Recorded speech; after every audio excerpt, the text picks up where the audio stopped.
can I just say one thing firstly? I love the name Eat Sleep Boxing Repeat.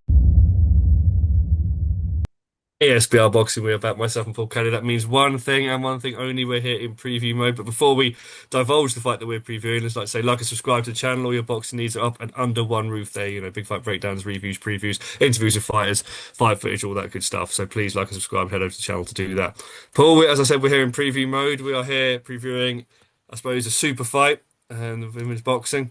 So you'd have to say that. The reason I kind of pause a little bit there is because we've had this super fight before, but it's a rematch of the rematch between Katie Taylor and Amanda Serrano, super lightweight division, IBF, IBO, WBC, WBO, all the belts on the line in that division. I'm going to come to you first and foremost and ask you your thoughts and predictions on this fight. Paul, we're going to unpick some of the themes kind of outside of that first, whether who won the other one, etc., and what happens for the loser. We'll explore that. But first and foremost, Paul, your initial thoughts on this fight as a fighter, please, and also your prediction on who's going to win, how, and why. Yeah, thanks for having me on as always, mate. Always a pleasure. I think, yeah, it's one of them. You're looking forward to this fight just because, I mean, the first two have delivered, and undoubtedly just the way they styles match up and the way the first two fights have gone, you expect the third to deliver as well. But it's almost funny because like you don't often get a trilogy when the same person has won the first two. It's like, right, okay, you don't need a trilogy. It's normally one apiece, but that's not the case. In saying that, they were both very close fights, so I can't see why. And it's one of them where, like, just because of the level they're at, is there anyone really else for them to fight? Obviously, you could say for Katie Taylor, you could go that Chantel Cameron trilogy if that was never to happen, but it might in the future, who knows? But yeah, it's a fight I'm looking forward to. Did we really need to see it? Probably not. But am I complaining? No. I think these girls could fight 100 times, and the fight would deliver 100 times. I think it would just be that good. But yeah, my that's my thoughts. My kind of prediction. I'm going for Katie Taylor again on points. Another really close fight. Another 6-4, something like that, in favor of Fighting Pride of Ireland.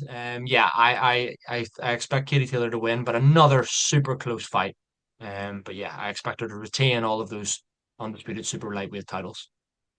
Yeah, I think I agree with you on the sense that it's a great fight. I think, and like the way their styles match up. It was the second one wasn't disappointing, so why not do it for a third time from a spectacle angle? Like you said, I think the only other fight really for Katie Taylor, out who's 38 years old now, would be maybe the Cameron fight.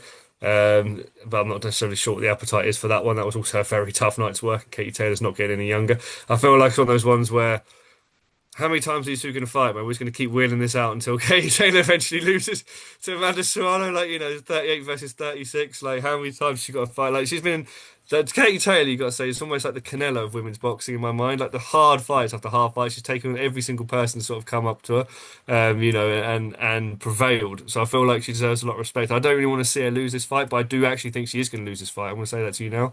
I'm actually going to think Serrano's going to win this, Paul. I do. I just feel like Taylor, like I said, she's been in a lot of tough fights, a lot of tough nights. Well, not obviously, in women's boxing, we don't often see stoppages in the same way we see the men's, but Katie Taylor's got 6 stoppages in 24. She's gone the distance a lot of times, obviously in fights as well. There's a lot of rounds there.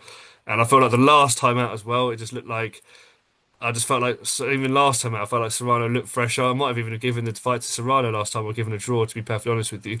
And I feel like I just don't know what level Katie Taylor's going to be able to find again at this stage. It's not like a criticism of her. I just feel like the sort of age catches up with everyone to a degree, and I think Katie Taylor has shown signs of decline, and I feel like it's just one of those ones where she's such a big name, obviously such a big fighter, such a good fighter that you kind of keep getting these massive opportunities, but I almost feel like at some point, unfortunately, she's going to lose one of them, and I feel like this is gonna happen here. So I'm actually going to go with Serrano on points, but I think it's going to be a very close fight again. But I think it'd be sort of 6-4 type of fight again.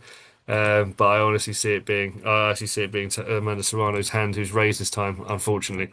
Whether we'll then see it a fourth time, whether we'll see it a fifth time, who knows? But I'm going to go with Serrano on this one, Paul. But let's just check in on the first two fights. Obviously, like I said, they're the first one, Taylor Edge, split decision last time, UD. So which suggests, that the last time was more convincing than the first time, even though it was 95-94 across all cards in that fight as well. So obviously, Taylor lost a point for headbutting in that fight, which I think was fair enough, given that it was a good, stylistically they matched up, but she was definitely sort of swinging with the head as well. So I think it was a fair point deduction. First time round, 96, 93, 97, 93, and then the other swing to 94, 96. So a bit wider on both cards, really. But how do you Did you have Taylor winning both of those, Paul? Did you think that was fair? Could you make arguments for a draw? Could you make arguments for Serrano winning? How did you have those first two? Do you think it was a fair result? Talk to me.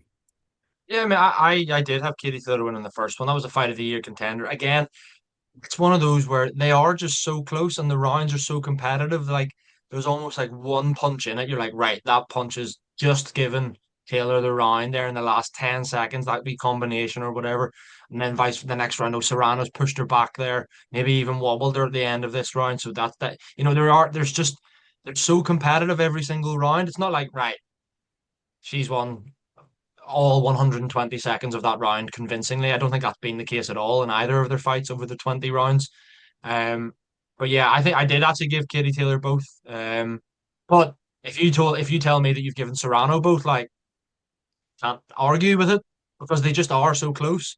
Um, you know, do you think that just over the if you it's one of those where over the 20 rounds you could maybe say that it's like 10 apiece or 11-9 maybe even in favor of Katie Taylor, but you've kind of feel hard, if you're Serrano, you do feel hard done by. I get it. I do get it why she'll feel it's hard done by, and I do get why there's a trilogy. But I did actually give Katie Taylor the first two fights, mate. Yeah, Interesting. I definitely I agree with you. I think Kate Taylor won the first fight. Like you say, fight of the year contender. I'd definitely give her that one. I think the last time around was close, and I would have probably edged it to Serrano. But the reason I'm saying that is I think Katie Taylor very much like the kind of Energizer Bunny. Like you just kind of like when it came to sort of like the clinch, she would just like go in and sort of throw volume punches. Didn't seem very clean some of that work either. And I'm not sure how well a lot of it landed. But I thought like Serrano last time controlled the fight a lot better and actually landed the sort of cleaner shots. And styles make fights and what your sort of preferences and all that business.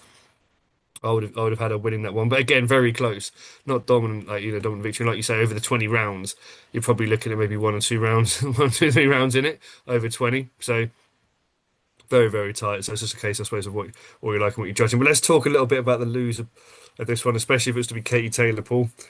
So, you guys in Ireland, you've woke up. You, Niall, Danny on the channel, you've woke up. You're in tears. Obviously, you've stayed up to watch it. Serrano's won. Um, Katie Taylor, like I said, 38 years old. There's possibly the Cameron rematch we've touched on a little bit there. People have been talking for Katie Taylor not to retire for some time, in the sense that she's proven all she needs to prove necessarily. There's nothing really out there, and you're kind of fighting, I suppose. Are you fighting for money? You fighting for prestige? You've kind of got both. So, right, where's the motivation come from? If she loses, Paul, this is the question. Do you think she should retire? But also, if she wins, do you think she should retire? Do you see this as possibly the last fight, win or lose, for Katie Taylor? mate. I think I almost said that after the Chantel Cameron when she avenged the loss. Like, if Katie Taylor did hang up her gloves then, like I wouldn't have disputed that. Like, she's had an unbelievable career. Um, so decorated, almost like not she doesn't have anything to prove. Like, say she was to lose this, like she still doesn't have anything to prove. Like, it would be fine. I could see why there would be appetite for a fourth if she was to lose. But equally, like if she did hang up the gloves, like I don't think anyone can really complain, to be honest. Equally, if she wins for a third time against Serrano, are you really going to win? Even if it's really close, are you going to have another? Are you going to have a fourth one? No, no, probably not. Um, are you going to fight Chantal Cameron trilogy? Probably all that's left, but equally they were two really hard fights. Do you want to have another one at 38 years of age, nearly 39? I don't want to retire anybody, but like she does have nothing left to prove. And I mean, it's like it's in such a positive. Like normally we're talking about retirement. Sometimes maybe it's seen as a bit of a negative, like oh they should retire or whatever. Not the case with Katie Taylor. Completely different. All totally positive. Surrounding her potential retirement just because of what she has achieved. She has nothing left to prove. But equally, if she fights on, which I probably actually expect her to do, she just clearly loves boxing. Um, yeah, I support her decision, whatever she does. To be honest, whether she wins or loses, whether she fights on or not, whatever happens, happens, mate. And yeah, I'll always be a Katie Taylor fan. Yeah, it's such a tough one because I feel like she could have retired, like you say, after the Cameron rematch, avenge that loss, come out retired there. She could have equally retired after the last Serrano one. You think, right, I've beaten you now, UD, I've beaten you, SD. There's no need for a third. I think that would have been the perfect time to retire. Would have been either of those times, frankly. I really do. But I think this one, I've just got a feeling that she won't retire on a loss. And I feel like it's one of those fighters that just obviously like a Canelo in a way, just like has nothing to prove, but just loves boxing. So it's gonna like almost feel like what at what point are you gonna sort of someone gonna have to look at you and go, look, you're gonna have to retire. Are you gonna do it yourself? Like someone else have to do it for you. I just can't see her retiring a loss, but I feel like the loss would come. So for me, it's difficult. I feel like if she does win, I think she should definitely retire. But again, she'd probably sitting there going, well, I've just beaten Serrano at a time. Why do I need to retire? Sort of thing. And you see like some of the other guys that are going like into their 40s. You see like Peterbiev, you see like Usyk's what 38, same age as her now, and he's obviously fighting. Dubois again and might have a couple more. So maybe that sort of plays in your mind. But if she wins, I'd like to see her retire. I wouldn't like to see her lose. To be honest, I wouldn't like to see her go out on a loss. I fully agree with you though. Like nothing to prove. Obviously, there's so many sort of plaudits, deserved plaudits for Katie Taylor. That it's almost like you kind of do what you want, sort of thing. Essentially, like you've nothing left to prove to anyone. But I feel with like a win, she will retire. But I feel like with a loss, she won't. I'm gonna say that now.